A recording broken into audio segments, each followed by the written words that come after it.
Et nous en venons aux délibérations concernant le logement et l'urbanisme, et la première, la DLH 68, sur des modifications de garantie d'emprunt. La parole est à Éric Ellers. Oui, merci, Monsieur le maire. De manière très classique sur ce type de délibération, nous nous abstiendrons, étant donné son caractère juridique et financier. Nous nous abstiendrons d'autant plus qu'accorder une garantie d'emprunt de la part d'une ville aussi endettée que Paris, avec plus de 7,7 milliards d'euros, laisse songeur sur la solidité de cet engagement et sur les répercussions qu'il pourrait avoir en cas de défaillance du bailleur. Donc, abstention, je vous remercie. On n'est pas tous des spécialistes de finances publiques. Mais enfin, s'il y a bien une dette saine en France, c'est celle de la ville de Paris, reconnue par le grand professionnalisme des agents de la direction des finances, enfin, reconnue par l'ensemble des agences de notation qui ne sont pourtant pas si tantes que ça. D'ailleurs, la dette de la ville de Paris est plus saine que la dette de l'État. On est moins bien noté parce qu'il y a une règle qui fait qu'on ne peut pas être bien noté, mais la dette d'une collectivité ne peut pas. D'ailleurs, si je suis honnête, c'est pas la dette de la ville de Paris. La dette des collectivités locales est bien plus saine que la dette de l'État, puisque nous ne pouvons pas avoir de budget en déficit. C'est-à-dire que nous ne pouvons pas emprunter pour payer notre fonctionnement. Ce qui fait qu'il suffirait, ce qui serait absurde, hein, mais il suffirait qu'on arrête d'investir pendant quelques années, c'est 9 ans, hein, c'est pas très long, ou qu'on vende une partie de nos 44 milliards d'euros de patrimoine pour ne plus avoir de dette du tout, ce qui serait totalement absurde. D'ailleurs, nous avons emprunté au moment où il était le moins cher d'emprunter, y compris parfois à taux négatif. C'est-à-dire que les prêteurs perdent de l'argent en prêtant à Paris. Parce que justement, ils considèrent que la dette est extrêmement saine. D'autres collectivités, par exemple la région Île-de-France, ont remboursé par anticipation des emprunts dans les années où l'emprunt était le moins cher, et sont contraints aujourd'hui d'emprunter alors que l'emprunt est plus cher. Allez savoir quelle est la bonne gestion. Mais emprunter quand l'argent est pas cher, c'est quand même plus malin que de rembourser de l'argent quand l'argent est pas cher. Et à un moment, il faut aussi jouer un peu avec le système, quoi. On n'est pas obligé d'être à chaque fois les dindons de la farce du marché financier. On peut aussi jouer avec les marchés financiers. Emprunter quand c'est pas cher, c'est pas mal, quoi. Et rembourser de l'argent quand c'est pas cher, c'est absurde. Ce qui explique pourquoi la dette de Paris est beaucoup plus saine que, par exemple, de mon point de vue, la dette de la région. Sans compter le fait que ne pas investir, c'est se retrouver avec la situation qu'on connaît, c'est-à-dire des transports en carafe de façon hallucinante. Si plutôt que de rembourser 100 millions d'euros d'emprunt, ils avaient mis ces 100 millions d'euros dans le réseau de transport, on n'en serait probablement pas là. Cela dit, ça n'avait rien à voir avec je sais pas pourquoi je me suis lancé là-dedans. Ça n'avait rien à voir. Mario, un mot?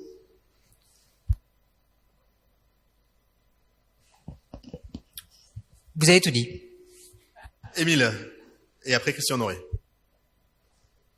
Oui, je voudrais dire un mot parce que, en tant qu'administrateur des justifiants, puisque vous avez dit qu'il y avait un risque possible du bailleur de défaillance, je vous tiens à vous rassurer. Non seulement les finances de Illogistian sont saines, mais on est en capacité d'investir. On a un patrimoine conséquent en face de l'emprunt et tout fonctionne bien. Donc, si vous voulez, je pourrais vous communiquer les comptes du bailleur parce que dire comme ça publiquement dans un conseil d'administration qu'il y a une défaillance d'un des bailleurs sociaux de la ville qui fait un travail formidable, je pense que et pour le bailleur et pour les équipes qui y travaillent, c'est pas forcément une bonne chose. Je vous remercie.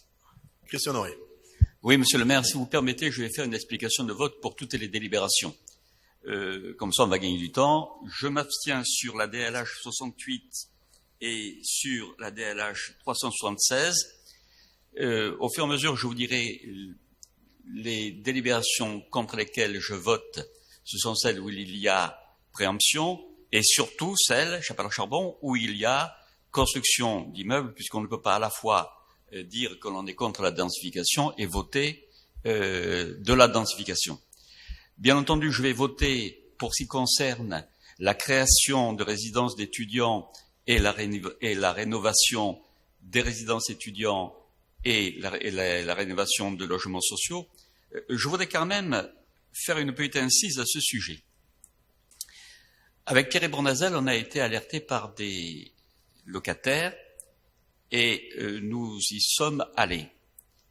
je ne conteste pas, nous ne contestons pas qu'il y a un effort fait pour rénover les appartements. J'attire cependant l'attention de l'adjoint au maire chargé du logement, Yann Brossat, que ça ne va pas assez vite et que il nous a été donné de visiter des appartements qui sont, alors je ne dis pas insalubres parce que je ne connais pas quels sont les critères d'insalubrité, mais les personnes que nous avons vues vivent dans des conditions indignes, vraiment.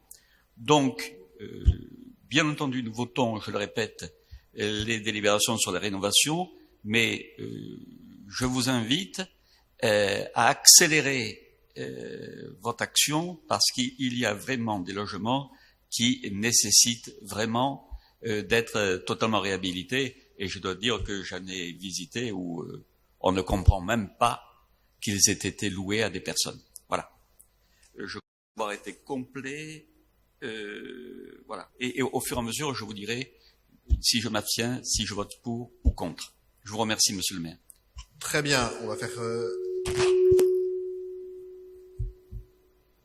comme ça. Donc, je vais mettre aux voix la DLH 68. Donc, élogition, garantie d'emprunt. Qui est pour? Qui est contre? Qui s'abstient? Elle est adoptée. Sur la DLH 161, 54 rue Philippe de Girard, la parole est à Éric Ehlers. Merci, Monsieur le maire. Si vous en êtes d'accord, je me propose d'intervenir également sur la DLH 222, 224, 227, 231, 237, 304 et 305 qui relèvent de la même logique, à savoir d'un train donc de 8 délibérations qui portent sur le conventionnement de logements existants du parc privé des bailleurs sociaux avec constitution de loyers capitalisés pour accélérer nos débats. Voilà, donc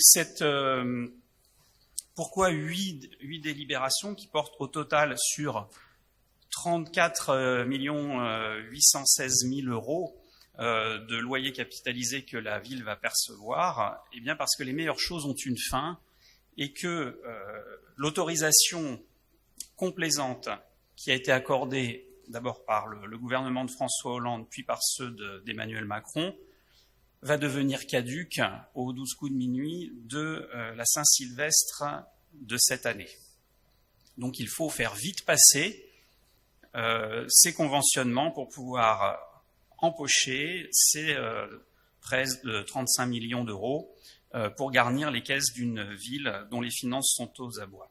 Nous avons eu d'ailleurs l'occasion de dénoncer cette opération et nous constatons que nous ne sommes pas les seuls, si l'on en juge aux propos de Gabriel Attal, ministre des Comptes publics, qui s'est offusqué de l'existence de ce dispositif, oubliant au passage que ses amis politiques l'ont autorisé jusque donc la fin de cette année. Les loyers capitalisés, cela veut dire que c'est le patrimoine de la ville de Paris qui sera stérilisé pendant les prochaines décennies, puisque les futurs Parisiens ne pourront pas en tirer de ressources, les ressources qui étaient celles des loyers en question. Ils n'en retireront pas de ressources qui permettraient de remettre à niveau ce parc de logements sociaux. Nous en avions déjà parlé. Monsieur Gonzalez contestait ce raisonnement en affirmant que c'était le rôle du bailleur d'entretenir et de remettre à niveau, ce qui est exact, mais nous constatons quand même qu'à chaque fois la ville participe puisqu'elle subventionne. Nous avons même des délibérations lors de cette séance qui portent précisément sur cet objet, avec un abondement de la ville de Paris pour améliorer l'habitat, pour améliorer les performances environnementales de ces logements, ou également pour améliorer leur accessibilité, leur habitabilité. Mon collègue parlait de rénovation de logements indécents. C'est aussi ce que permettrait la perception de ces loyers au fil du temps. Voilà. Enfin, il y a un deuxième aspect sur cette délibération qui est celui de la liquidation du parc privé des bailleurs sociaux. Non pas que nous ayons un amour immodéré pour le parc privé des bailleurs sociaux, mais nous constatons que ce parc abrite beaucoup de foyers de la classe moyenne, comme d'ailleurs les parcs locatifs de bailleurs institutionnels, assurances mutuelles. C'est encore un des derniers refuges pour la classe moyenne qui risque de devoir quitter Paris avec le conventionnement.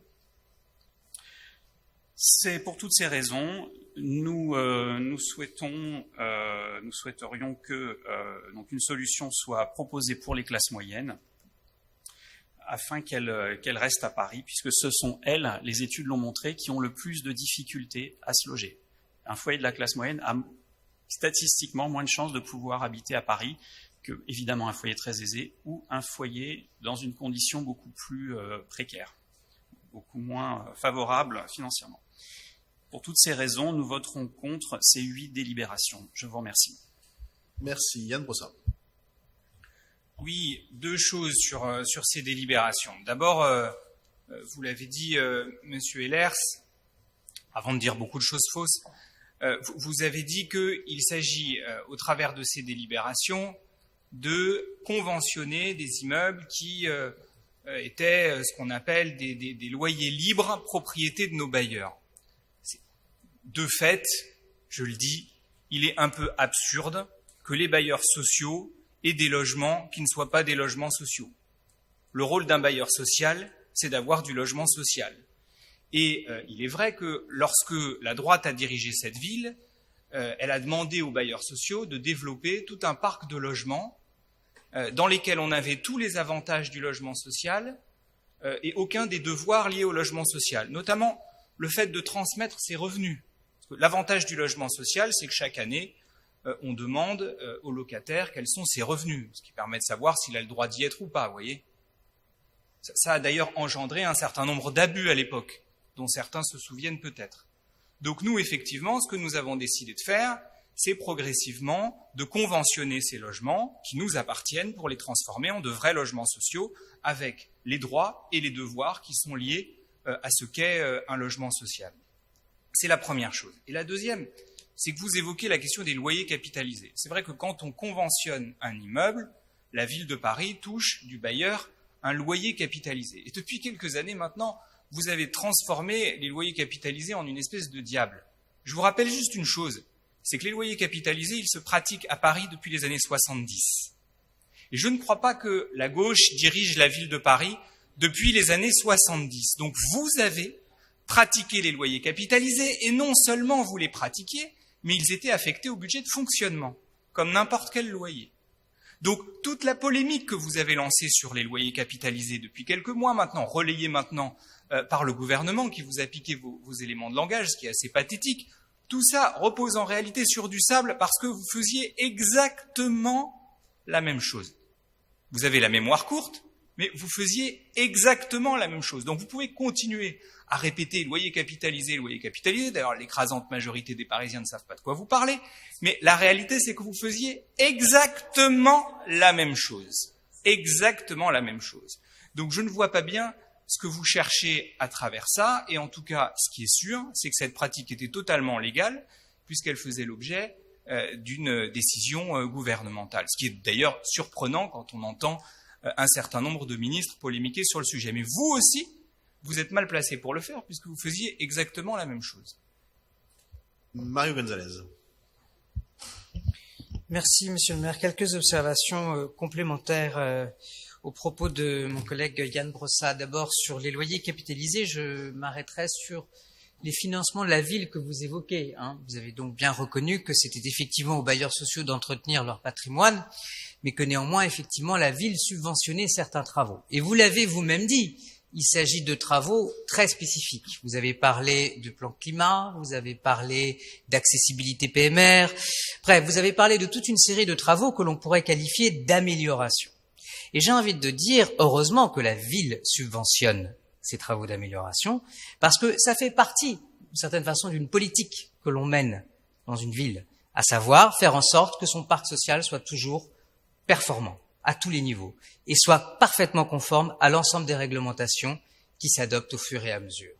Et quand vous prenez les exemples de réhabilitation aujourd'hui dans des résidences qui ont très certainement dû bénéficier de loyers capitalisés, si vous regardez les subventions en matière de plan climat, etc., parce que on sent que vous essayez de nous induire en erreur.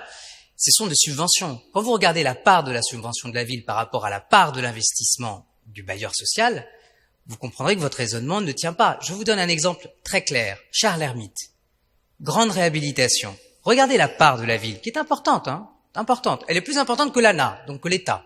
Mais regardez ce que investit Paris Habitat sur son propre budget.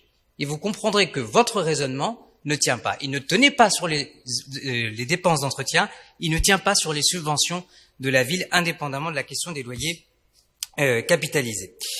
Ensuite, raisonnement assez curieux en ce qui concerne le parc privé des bailleurs sociaux, en ce qu'il porterait préjudice finalement aux classes moyennes, ou en tous les cas ne serait pas adapté aux classes moyennes. Alors, déjà, moi je ne connais pas...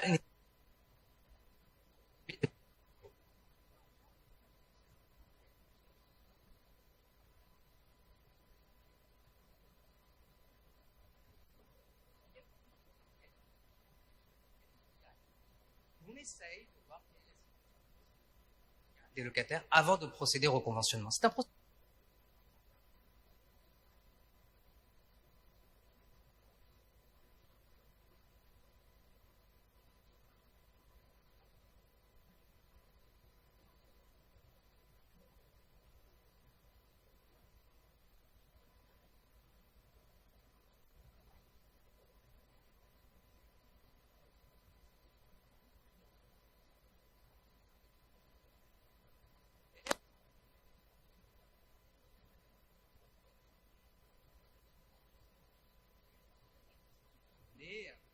Un peu plus de la moitié du prix du marché, voire un petit peu plus cher.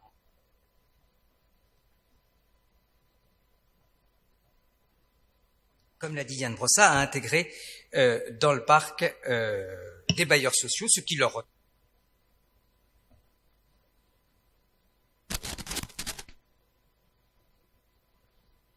Il y en a d'autres, hein. Sinon,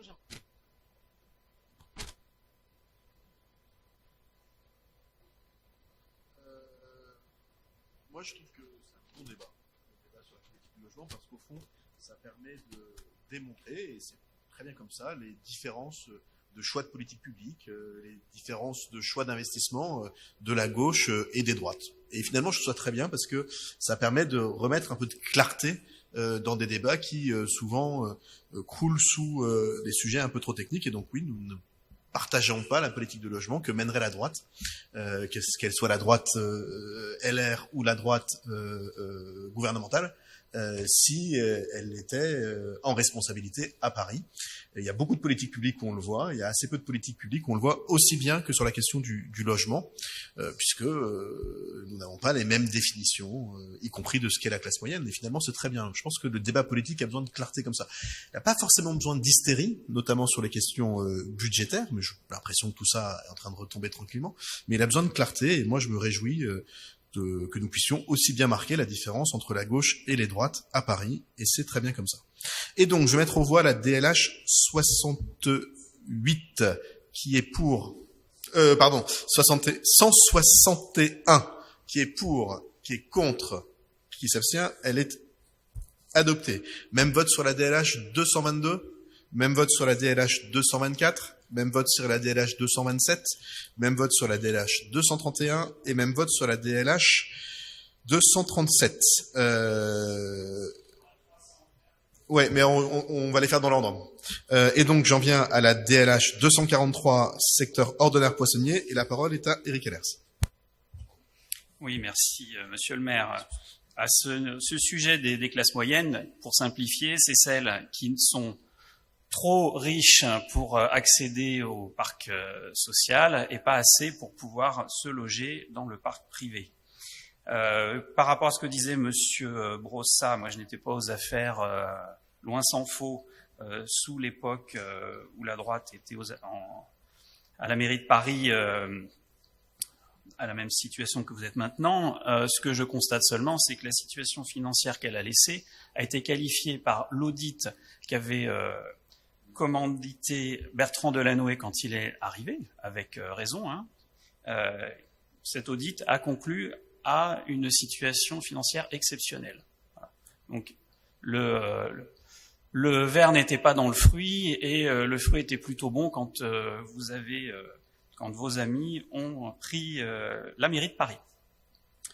Concernant la délibération qui nous préoccupe, à savoir la 243, je propose de regrouper mon propos avec la 327, la 347, la 404 et la 405, puisque là encore nous avons une logique commune qui est celle des AC, et donc des constructions de programme 9 dans deux secteurs d'aménagement que sont Chapelle-Charbon et Ordener-Poissonnier. Donc nous rappelons, en cohérence avec nos prises de position antérieures, que pour nous programmer une part de 50% de logements sociaux, c'est excessif, d'autant plus que ces secteurs d'aménagement sont déjà localisés dans des quartiers qui sont largement pourvus en logements sociaux. Ce ne sont pas des quartiers en déficit de logement social.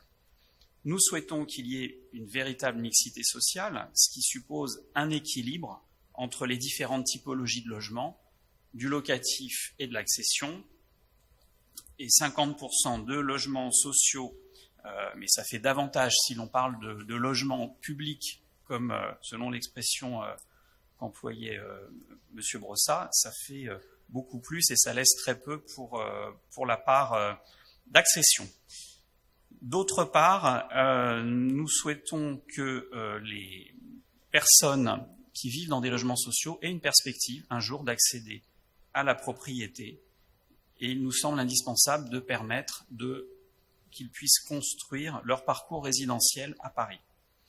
Il y a enfin la logique de bétonnage qui prévaut dans ces secteurs, notamment sur Ordener-Poissonnier, contre laquelle nous nous sommes exprimés, aussi bien pendant la campagne que depuis la constitution de notre Assemblée.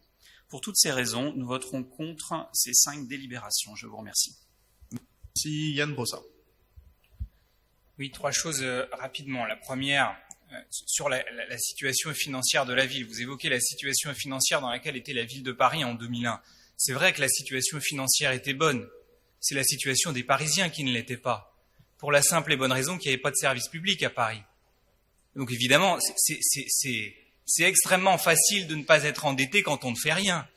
En l'occurrence, Paris était le plus mauvais département de France en matière d'accueil de la petite enfance. Aujourd'hui, nous sommes le premier département de France en matière d'accueil de la petite enfance. Est-ce que ça valait le coup de s'endetter pour créer des places en crèche? Je crois que oui. Deuxièmement, vous dites le logement social, c'est pas accessible aux classes moyennes. Juste un chiffre. Aujourd'hui, au vu de leurs revenus,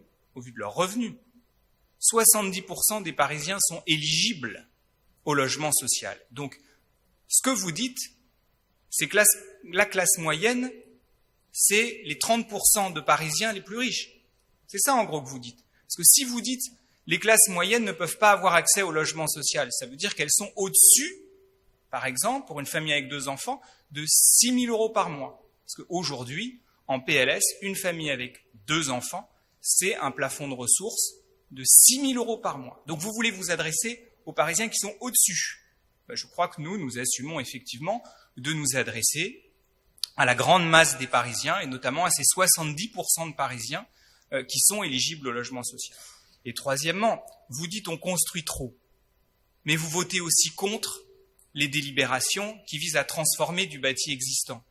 Par exemple, les délibérations de préemption. Donc si on ne peut faire du logement social ni en construisant du logement neuf, ni en transformant des bâtis existants. En fait, on n'en fait jamais. Et donc, dites-le, ce sera plus simple, plutôt que d'intervenir sur chaque délibération. Dites-nous que vous êtes contre le logement social, ça fera gagner du temps à tout le monde, et au moins le message sera clair. Émile Meunier, puis Mario Gonzalez. Merci, monsieur le maire. Moi aussi, je vais répondre en 3 points rapides sur la situation financière. Ce qui a changé aussi, c'est que jusqu'à 2012, on touchait 1,2 ou 3 milliards de DGF, dotation globale de fonctionnement de la part de l'État, chaque année. Et aujourd'hui, on en touche 0.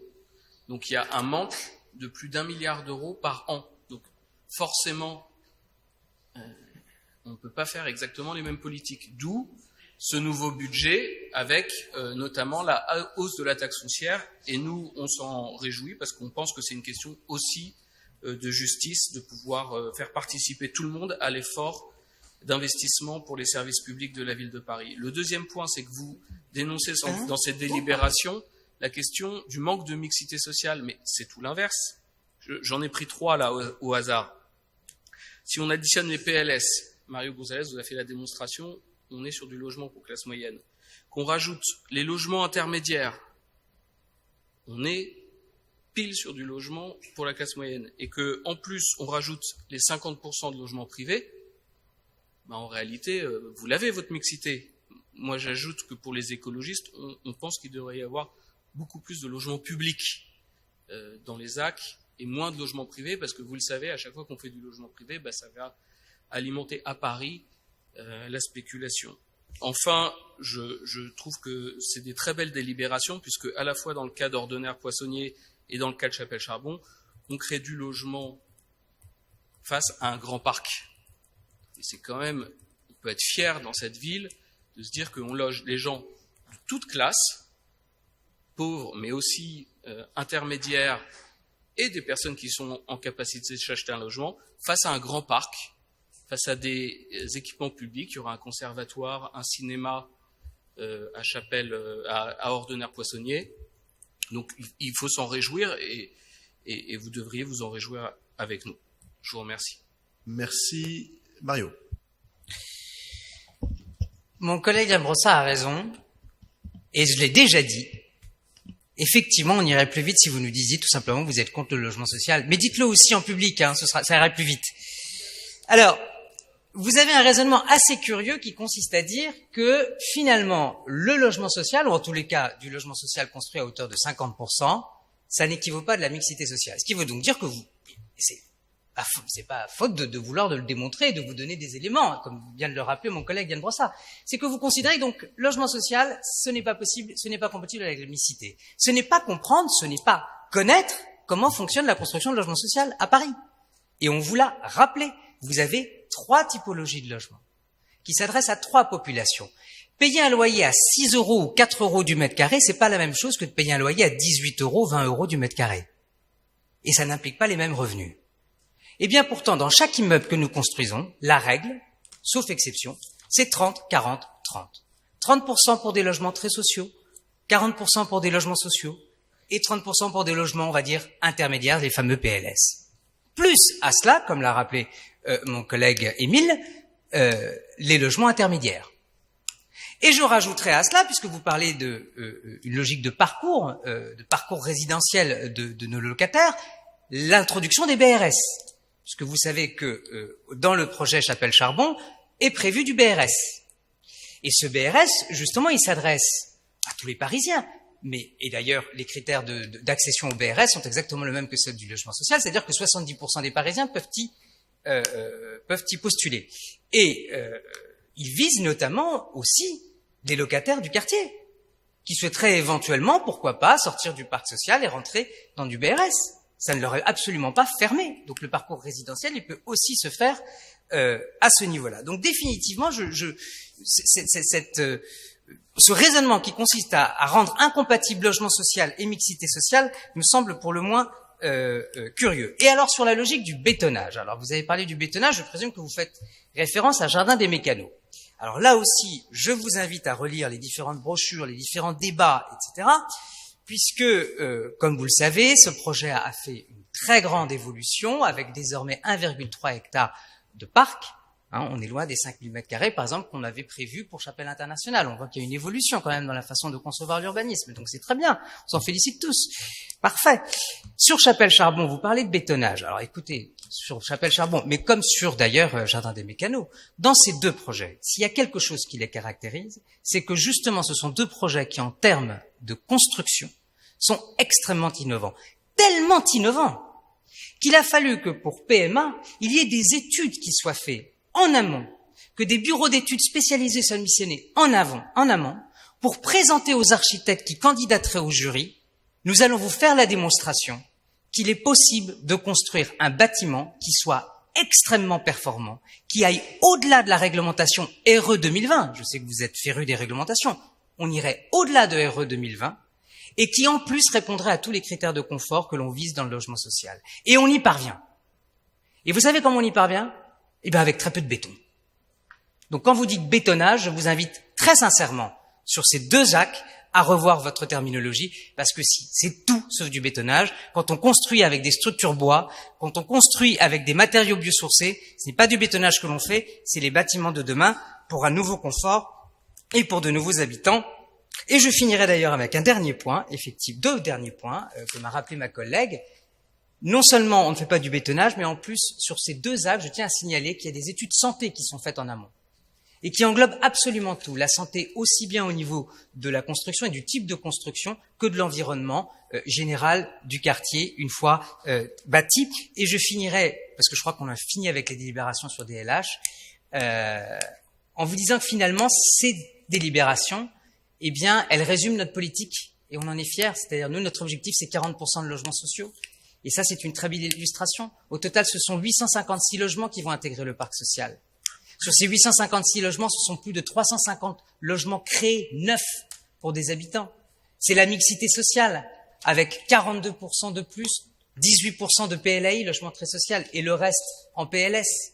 C'est ça notre politique. Et ces délibérations l'illustrent, et je pense que l'on peut s'en féliciter. En tous les cas, je pense que nous prenons le bon chemin. Merci. Je vais mettre aux voix ces délibérations. Je comprends... Et encore une fois, je trouve que ce débat est un bon débat parce que chacun exprime clairement ses positions et le fait en toute bonne foi.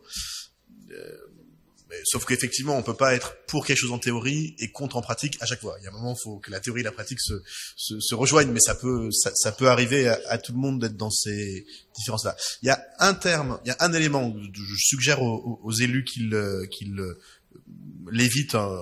C'est un slogan, mais c'est un slogan qui est très faux. Aujourd'hui, sur Ordonnaire Poissonnier, Jardin des Mécanos, ou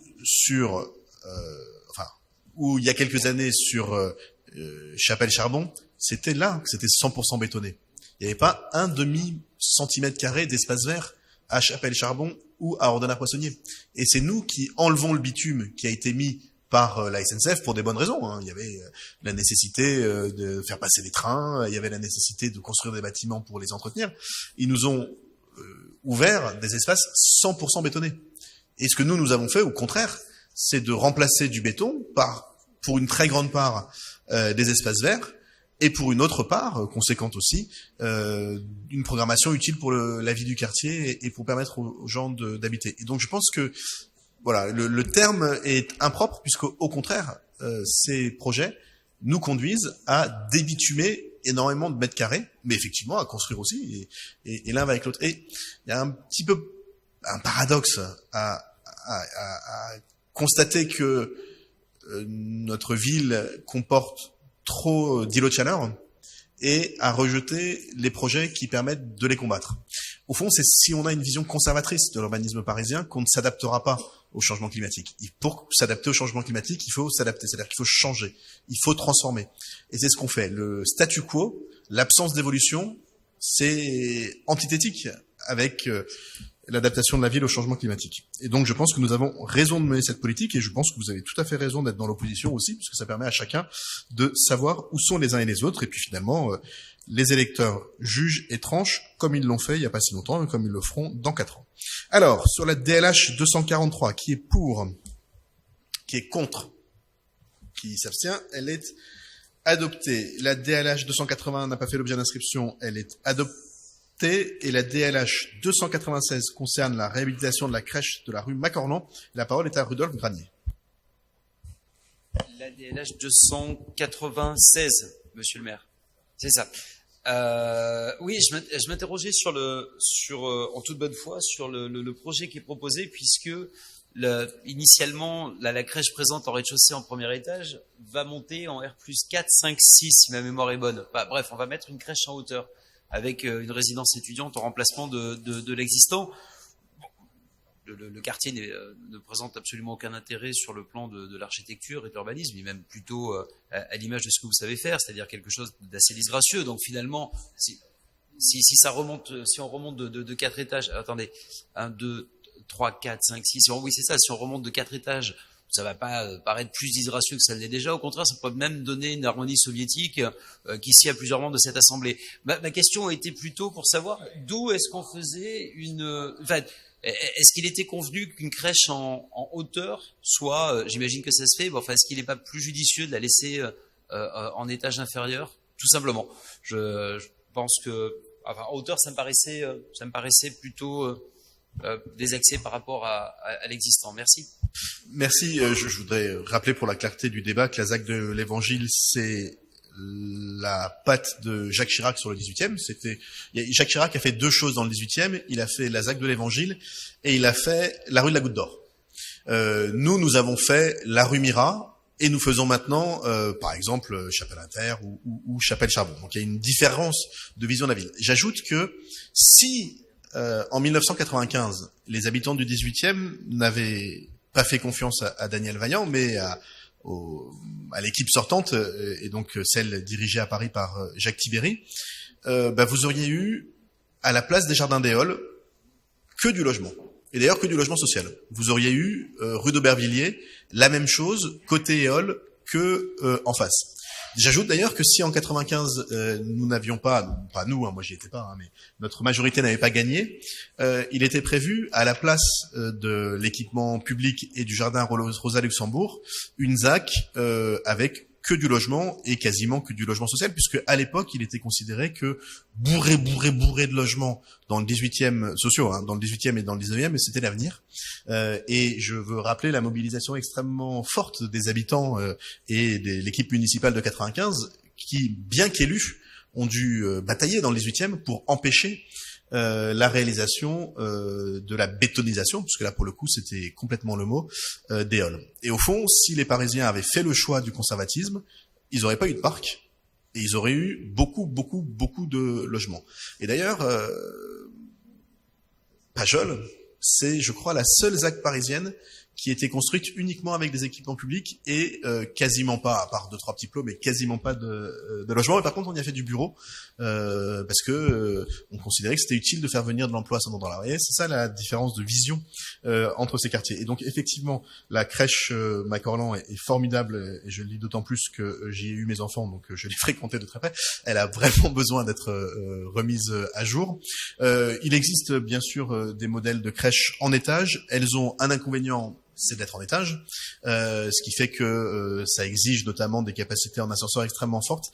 Elles ont un avantage important, c'est de réduire les risques de projection à partir des fenêtres dans les cours. Ce qu'on connaît notamment dans le 19e, enfin dans beaucoup d'endroits, où les crèches sont à proximité des logements.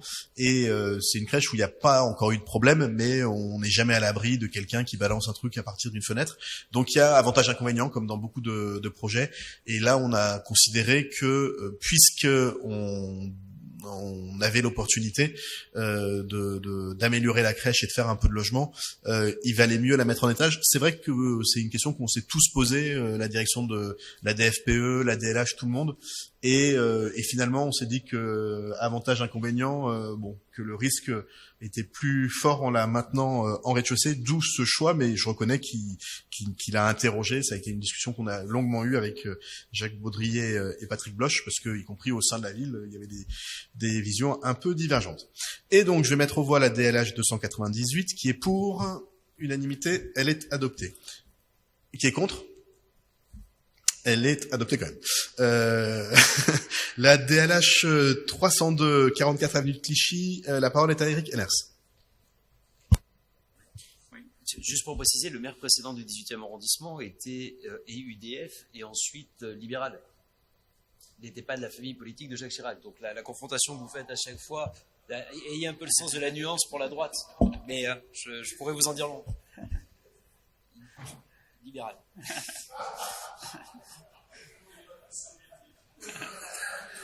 Je prends la nuance. Oui, merci Monsieur le maire. Il me semble que nous avions également la DLH 298. C'est celle-ci qu'on évoque. C'est C'est celle-ci. celle-ci qu'on évoque. Voilà, très bien. Donc la 296, c'était pour Et la la précédente. Oui. Voilà. Donc sur la DLH 298, rue Ordener, elle concerne un projet d'achat en vue d'un conventionnement et de réhabilitation d'un immeuble qui est situé dans une zone en déficit de logement social. Donc à ce titre-là, nous n'avons pas d'opposition de principe à ce que l'on fasse ce type d'opération, à condition que ça reste dans des coûts raisonnables, puisque ça ne crée pas de nouveaux logements, ça ne vise juste qu'à créer de la mixité, ce qui donc rejoint notre objectif. Ce projet présente un intérêt, puisque comme l'avait fort justement énoncé lorsque nous l'avons déjà étudié avec la délibération DLH 41 en janvier 2022, Monsieur Gonzalez, il y aura création d'un ascenseur, donc il va y avoir amélioration des conditions de vie des occupants. Toutefois, concernant le coût de revient de cette opération, l'exposé des motifs indique que ce coût reviendrait à 5 405 € du mètre carré, ce qui défie toute concurrence sur Paris. Donc ça semblerait intéressant. Mais si l'on regarde d'un peu plus près en reprenant effectivement la DLH 41, on se rend compte qu'il n'en est rien. Ce n'est pas un coût aussi compétitif que va devoir payer la collectivité au global, mais un coût bien plus élevé, en fait plus du double.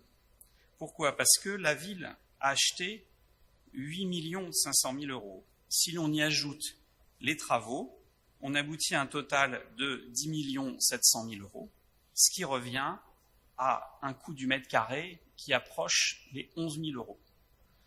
Pour nous, c'est un seuil qui est beaucoup trop élevé par rapport à l'enjeu, par rapport à l'avantage que va en retirer la collectivité dans le contexte actuel. C'est pour cela que nous voterons contre ce projet. Je vous remercie. Merci, Mario. Votre calcul est là encore curieux. Non, il est curieux parce que vous avez un mode de raisonnement qui n'est pas le bon. C'est-à-dire, effectivement, dans la première délibération, il y avait un prix qui était celui de l'acquisition du bien immobilier, à 8 millions et quelques euros. D'accord. Donc, effectivement, le coût de l'opération avec les travaux, effectivement, revient à combien? Vous avez dit 11 000 €, dont acte. Mais ce n'est pas comme ça qu'il faut raisonner. Parce que lorsque vous allez préempter très souvent la ville de Paris et le bailleur social qui sera affecté va être confronté à la réalisation de travaux. Parce que très souvent, lorsque l'on préempte, c'est parce que justement, nous avons souvent des monopropriétés, par définition, qui sont mal entretenues. Et qui sont mal entretenues depuis des années. Donc, quand vous parlez du coût pour la collectivité, et c'est en cela où je dis que votre raisonnement n'est pas le bon, c'est que, par définition, on ne va pas acheter un bien immobilier pour le laisser en l'état. Ça n'aurait pas de sens. Nous ne ferions notre politique qu'à moitié. Si l'on préempte, c'est aussi pour améliorer la qualité de vie des habitants de l'immeuble lorsque cet immeuble est en mauvais état. Et c'est généralement le cas.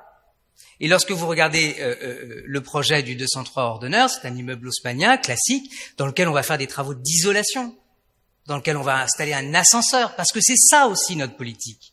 C'est pas uniquement créer du patrimoine et enrichir le patrimoine de la ville, c'est préempter pour créer du logement social et améliorer la qualité de vie des habitants des immeubles que l'on préempte. Donc le coût pour la collectivité, permettez-moi de vous dire, qu'il n'est pas celui que vous dites. Puisqu'au final, la collectivité, elle se retrouve avec un immeuble rénové, en bon état, et avec des habitants à l'intérieur de cet immeuble qui bénéficient d'un meilleur confort. Voilà, c'est aussi simple que ça la politique que l'on mène. Donc effectivement, 11 000 € du mètre carré, c'est fort probable. Ça reste encore moins cher que le prix du marché, vous en conviendrez, à Paris, et dans ce secteur notamment, et je parle là de biens immobiliers sans travaux. C'est tout le débat qu'on a sur la question de l'endettement. On peut pas penser l'endettement d'une collectivité ou d'ailleurs d'un ménage sans comparer à son patrimoine. Et donc ça n'a pas vraiment de sens d'additionner un coût d'achat qui accroît le patrimoine de la ville d'un coût de travaux qui peut améliorer bien sûr le prix de cet actif, mais qui vise à améliorer la qualité de vie. Donc effectivement, votre raisonnement est curieux. D'ailleurs, c'est ce qui explique pourquoi la dette de la ville de Paris, si elle a cru beaucoup moins vite que l'accroissement du patrimoine de la ville. On a un patrimoine qui est presque entre 3 fois et demi et 4 fois plus élevé qu'il l'était en 2001. Parce qu'en fait, quand on achète un bien, il nous appartient. Mais c'est le principe de base du crédit, c'est-à-dire que c'est à ça que ça sert. C'est-à-dire que, ou alors on considère que le crédit en soi est une mauvaise chose, ce qui est une possibilité, ou alors on considère que le crédit est utile pour acquérir un patrimoine, et en l'occurrence pour investir dans le service public. Mais encore une fois, toutes les positions sont légitimes. Hein. Nous, on considère que ça vaut le coup d'accroître le patrimoine de la ville et d'investir dans le service public, et pour ce faire, on fait ce que fait tout le monde, on emprunte de l'argent à des gens qui sont très heureux de nous le prêter, et pas très cher en plus. Donc, on y gagne plus encore. Alors, je vais mettre aux voix la DLH 298, qui est pour, qui est contre. Elle est adoptée. On en vient à la DLH 302 qui concerne l'avenue de Clichy et la parole est à Éric Ehlers. C'est celle-là. Non, elle n'est pas passée. Merci, monsieur le maire. Oui, nous sommes dans la même logique sur ce projet. Et cette fois, il est encore plus fascinant. Zone de déficit en logement social. Donc, un immeuble qui est de moins bonne facture, d'après ce que montre la fiche technique, que celui de la rue Ordener, et un coût de revient qui, cette fois, monte à 13 000 € du mètre carré sur l'avenue de Clichy. Et tout ça, cette fois, pour un immeuble qui n'aura pas d'ascenseur et du chauffage au gaz. Donc, qui achète dans ces conditions? Eh bien, la ville, parce que la ville achète à n'importe quel prix.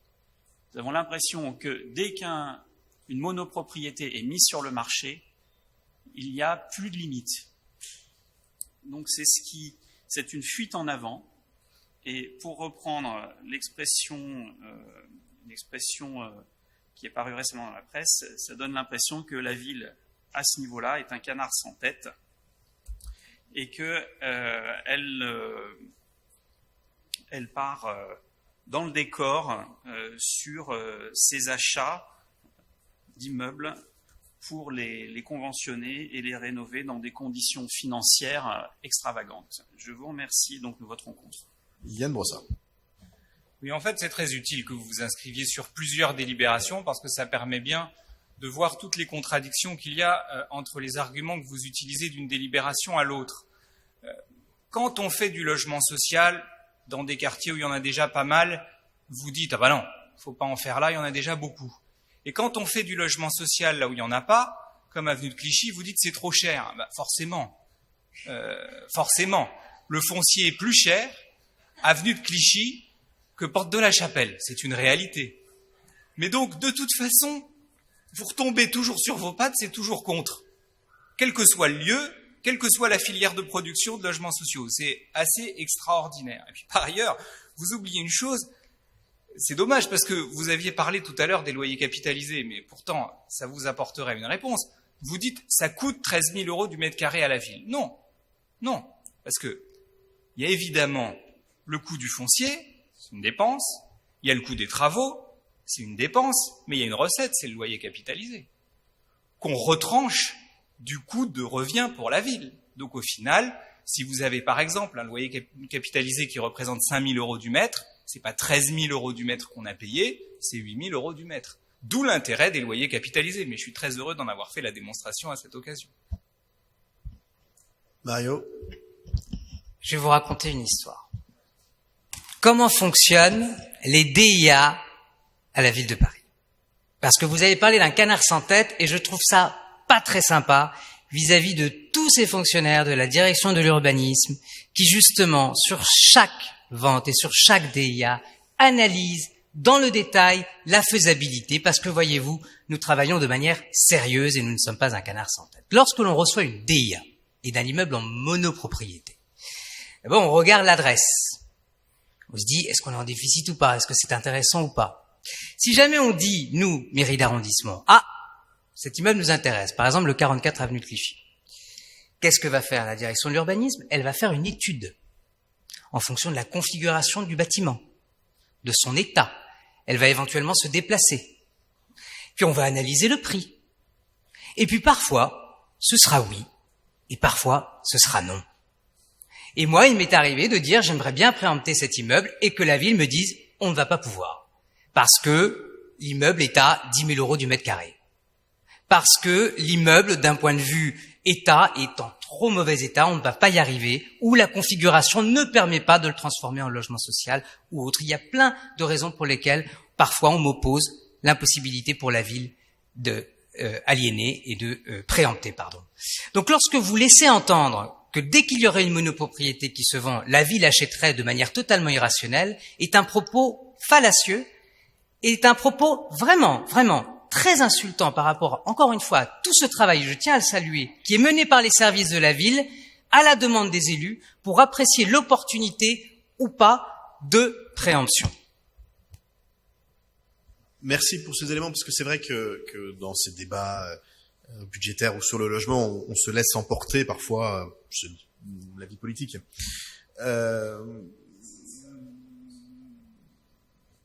Oui, enfin, mettre en cause le sérieux de la gestion, c'est un peu convenu, c'est assez faux, et c'est compliqué pour les fonctionnaires et les élus bien sûr, mais pour les fonctionnaires qui le font. Et je conseille les uns et les autres par ailleurs à modérer leurs appréciations publiques. Je rappelle que nous voterons au Conseil de Paris le fait que la ville de Paris se portera partie civile contre un ministre menteur qui a gravement porté atteinte à la ville de Paris. Parce que c'est pas drôle de hurler comme ça à la radio et à la télé. D'ailleurs, il n'y a jamais de contradicteur. Vous remarquez? Que ce soit Madame Dati, que ce soit mesdames et messieurs, le gang des ministres candidats à la mairie de Paris dans 4 ans, quand ils interviennent, il n'y a jamais de contradicteur. Jamais. Et dès qu'il y a un contradicteur, ils sont plus là. Et donc les propos qu'ils tiennent, qui sont très différents de ceux que vous avez tenus, hein, je le reconnais, ils se les permettent jamais quand il y a quelqu'un en face d'eux pour leur répondre. Pourquoi? Parce qu'au fond d'eux, ils le savent qu'ils agitent des mauvaises polémiques. Et que ces mauvaises polémiques, elles visent à quoi? À délégitimer le suffrage des Parisiennes et des Parisiens. Mais les Parisiennes et les Parisiens, ils sont pas fous. Et s'ils nous ont élus, réélus, réélus, et pour ce qui est du 18e, réélus, c'est pas parce qu'ils étaient bêtes, c'est pas parce qu'ils n'avaient pas compris ce qu'on faisait, c'est parce qu'ils avaient compris qu'on menait cette ville dans la bonne direction. Et donc, au-delà des débats toujours intéressants, et puis des divergences de vues entre la gauche et la droite, par exemple, entre la gauche et les droites, devrais-je dire, par exemple sur le logement social, je pense qu'un tout petit peu de raison et de réalité ne nuirait pas au débat public en général, et serait un tout petit peu plus respectueux des Parisiens. Les Parisiens, c'est pas des enfants qui se sont fait avoir, à qui on aurait menti, c'est des gens sérieux, les Parisiens. Et donc, s'ils nous ont fait confiance 5 fois d'affilée dans le 18e et 4 fois d'affilée à Paris, c'est pas juste parce que c'est des enfants bêtes qui n'auraient pas compris. Et donc moi vraiment sur ce débat, j'invite les uns et les autres, et notamment les droites, puisque c'est elles, qui sont dans l'excès permanent, à revenir un tout petit peu sur terre et sur les faits. On peut pas, par exemple, parler de l'endettement d'une ville sans mettre en regard son patrimoine. Moi, si j'achète un appartement à 1 million d'euros et que j'ai 3 millions d'euros de patrimoine, c'est pas la même chose que si j'achète un appartement à 1 million d'euros et que j'ai pas de patrimoine du tout. C'est quand même, est-ce qu'on peut juste un tout petit peu remettre les pieds sur terre et arrêter cette espèce de délire, j'espère que la justice nous y aidera, cette espèce de délire médiatique. Enfin attention, on parle du budget de la première collectivité de France. Vous vous rendez compte? Il y a des responsables politiques, par exemple Madame Dati ou Monsieur Beaune ou je ne sais quel autre encore, ils sont tellement nombreux qu'on a du mal à suivre, qui parlent de mise sous tutelle d'une collectivité. Alors évidemment, ils feront pas ça devant un juge, hein. Ah, puis ils feront pas ça devant le tribunal administratif, hein. Ils feront même pas ça devant le préfet. Jamais devant un préfet, ils iront dire des choses aussi absurdes, ridicules. Alors, mais quand ils sont à la télé et qu'il n'y a personne en face d'eux pour leur répondre, alors ça, ils y vont, hein. Enfin, vous vous rendez compte? La première collectivité de France, dont les comptes sont scrutés par la Cour des comptes, par toutes les agences de notation, par les Parisiennes et les Parisiens. Enfin, vous vous rendez compte de l'état dans lequel est le débat public aujourd'hui dans notre pays? On en vient à des folies pareilles. Ça ne veut pas rien dire. On ne peut pas se permettre tout et n'importe quoi. Un ministre de la République qui mène une mise sous tutelle, ça existe, hein. Il y en a tous les ans des mises sous tutelle en France de collectivités. Ça veut dire quelque chose. C'est pas un truc qu'on lance comme ça pour faire beau. C'est du droit, c'est de la règle, c'est de la loi, c'est de la vérité. Moi, je suis affolé que des gens sérieux ou supposément sérieux se lancent dans ce genre de choses. Et donc vraiment, je le dis, puisqu'on parle de politique de logement, disons ce qu'on a de différence. Vous n'êtes pas d'accord parce que vous pensez que c'est trop cher de faire une opération 44 avenue de Clichy. C'est très bien. Vous avez le droit de penser qu'il ne faut pas dépenser de l'argent pour faire du logement social. Et défendez-le, vous avez bien raison. Mais ne dites pas que c'est un problème de gestion, c'est pas vrai. Utilisez les vrais arguments, vous avez le droit de trouver que c'est trop cher, pas assez cher. Mais ne dites pas que c'est un problème de gestion, c'est pas un problème de gestion. La ville peut très largement se permettre, et 10 fois encore, le fait d'augmenter son patrimoine, y compris de s'endetter. Ça, c'est un fait. Qu'on trouve que c'est pas une bonne idée, ça c'est vraiment parfait. Mais vraiment, remettons ce débat sur quelque chose qui a un peu de sens, quoi. Moi, je suis complètement affolé de voir que même à Paris, on en vient à ces espèces de délires médiatiques, alors alimentés par un certain nombre de journalistes, hein, bien sûr, hein, tout ça ne se fait. Je veux dire, vous avez vu, il n'y a jamais un journaliste qui demande à la personne qui, par exemple, un journaliste qui demande à un intervenant à la radio, mais vous parlez de mise sous tutelle, qu'est-ce que vous voulez dire? Sur quel texte vous basez-vous? Quel est l'outil que vous comptez utiliser? Ça, ils leur demandent jamais. Parce que s'ils leur posaient la question, les mecs seraient obligés de faire comme Gabriel Attal. Oh non, il n'en est pas question. Voilà. Et donc vraiment, on est à un niveau du débat politique qui mérite d'être challengé. Et je pense que les élus locaux que nous sommes, ultra locaux, dans nos arrondissements, quoi. Je parle pas des grands pontes du Conseil de Paris, mais que au moins nous, dans nos conseils d'arrondissement, on remette un tout petit pied sur terre, notamment en votant la réalisation 44 avenue Clichy d'un programme d'acquisition amélioration de 22 logements sociaux qui est pour. Oui, allez-y. Non, c'est effectivement mes propos étaient des propos d'appréciation. D'ailleurs, c'est uniquement ça. C'est vous qui les transformez en disant que j'ai mis en cause les fonctionnaires. Mais où ai-je mis en cause les fonctionnaires? Qui décide? C'est les fonctionnaires qui décident ou c'est les élus? L'expression canard sans tête est vraiment malheureuse. Elle vous déplaît peut-être.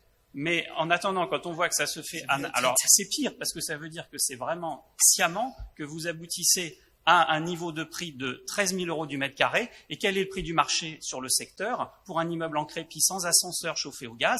Vous me le direz. Et quel est l'avantage? Voilà. Donc là, oui, on peut dire que peut-être c'est la tête qui est à la tête. Voilà. Donc là, c'est plutôt, ça serait même plutôt sympathique parce que je dirais quelque part, il y a eu un loupé. On pense quand on voit cette opération-là, ce qui serait plutôt sympathique plutôt que d'avoir le cas d'un choix sciemment retenu d'aboutir à une opération aussi coûteuse. Merci. Alors je vous rassure, il n'y a absolument aucun loupé et c'est effectivement un choix qui est fait par les élus sur la base d'un travail sérieux et documenté de l'administration qu'il convient aussi de saluer. Et encore une fois, après, l'administration, elle fait ce qu'on lui demande. Hein, donc ne vous inquiétez pas, c'est évidemment les élus qui font... Enfin, elle fait ce qu'on lui demande, elle est là aussi, l'administration, pour... parfois nous protéger de nous-mêmes. Et rassurez-vous, quand quelque chose est vraiment débile, l'administration sait nous dire que c'est vraiment débile. Et ça peut parfois arriver. Alors, DLH 302, donc, qui est pour, parce que du coup je suis un peu perdu, qui est contre, elle est adoptée. Ensuite, les DLH 304 et 305 concernent des baux amphithéotiques pour la RIVP. Qui est pour, qui est contre, ils sont adoptés. La DLH 315 n'a pas fait l'objet d'inscription, elle est adoptée à l'unanimité. La DLH 327 concerne nos ZAC, donc qui est pour, qui est contre, qui s'abstient, elle s'est adoptée. On en vient à divers arrondissements, pardon. On en vient à un programme d'acquisition, amélioration de 10 logements par Aximo. Et la parole est à Eric Ehlers. Oui, merci Monsieur le maire. Nous avons déjà eu l'occasion d'aborder cette adresse du 13 rue Boineau, puisque c'est celle qui nous concerne dans les différentes adresses portées par cette délibération, en mars 2022. À cet égard, je souhaitais signaler une erreur que j'ai constatée en reprenant nos échanges qui apparaît dans le PV, à savoir que nous avions modifié notre vote suite aux propos de M. Gonzalez et la réponse a été attribuée à M. Antoine Dupont alors que c'était Rudolf Granier. Donc je le signale, ça faisait un petit peu bizarre. Mais donc en reprenant, il y a eu une erreur de PV. Donc nous avions bien voté pour ce projet et je le signale. J'aurais une question concernant ce dossier pour demander à notre rapporteur quelles sont les raisons qui ont porté à préempter les appartements donc, dans le diffus à cette adresse, puisqu'apparemment il s'agit d'autres appartements à la même adresse. Et donc, en fonction de vos éléments, nous vous ferons part de notre position de vote. Je vous remercie. Mario. Merci, monsieur le maire. Très bonne question. Très bonne question, en effet, puisque c'est rare que l'on préempte dans le diffus. On le fait, hein. On le fait. Et là, c'était un cas d'école, en réalité. Donc, c'est parfait que vous posiez la question. Quand est-ce que l'on préempte dans le diffus? Eh bien, comme dans ce cas précis, lorsque l'on se retrouve confronté à des appartements dans des copropriétés qui sont dans de très mauvais état et qui sont occupés. Et lorsque le propriétaire n'est plus en capacité en réalité de réaliser les travaux pour des raisons financières ou autres. Parfois, souvent, c'est des indivisions successorales. Là, en l'occurrence, pour la petite histoire, nous avions un acquéreur de ces appartements qui était venu nous voir en disant voilà, je vais très certainement acquérir ces 2 appartements que nous connaissions bien, que nous suivions bien, hein, pour lequel nous avions des rapports du service technique de l'habitat démontrant qu'ils étaient insalubres, etc. On suivait les locataires, qui lui dit voilà, moi je vais tout faire, je vais faire tous les travaux. Et on leur a demandé une simple question, d'accord, mais qu'est-ce que vous faites des locataires pendant les travaux? Et là, il n'y avait plus de réponse. Et c'est la raison pour laquelle on a orienté vers Aximo. Parce que justement, Aximo est un opérateur qui est spécialisé dans ce type d'opération notamment et qui nous a donné des garanties sur justement le devenir de ces locataires pendant les travaux.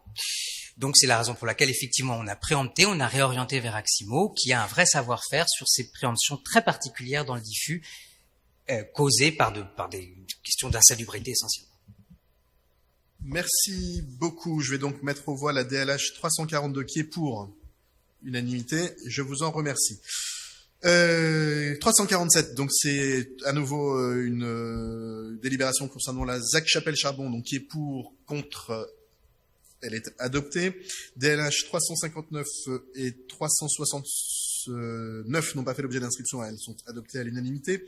DLH 376, rue de Suède, donc acquisition, amélioration, qui est pour, qui est contre, qui s'abstient.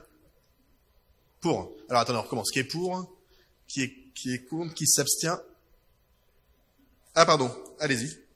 Donc justement, je vais aller dans le sens de Monsieur Brossat. Vous voyez, une fois n'est pas coutume, et nous allons voter pour cette opération. C'est Noël, comme dit Rudolf Granier. Et donc un programme qui est situé dans une zone où il y a déjà du logement social, qui va contribuer à créer du logement social avec un immeuble de belle facture qui va être réhabilité, mais il y aura également du logement intermédiaire, donc nous le saluons, et c'est pour cela que nous voterons pour. Il y aura également un ascenseur, d'après ce qu'indique la fiche technique. Donc, dans ces conditions, nous n'avons aucune raison de nous y opposer, et nous votons pour. Je vous remercie. Merci beaucoup. Donc, qui est pour, qui est contre, qui s'abstient, elle est adoptée. Nous en venons au 14 rue des Poissonniers, pas d'inscription, unanimité. Et enfin, les 2 dernières, qui concernent pour la première ordinaire Poissonnier et pour la deuxième Chapelle-Charbon, qui est pour, qui est contre, elle est adoptée. Je vous en remercie.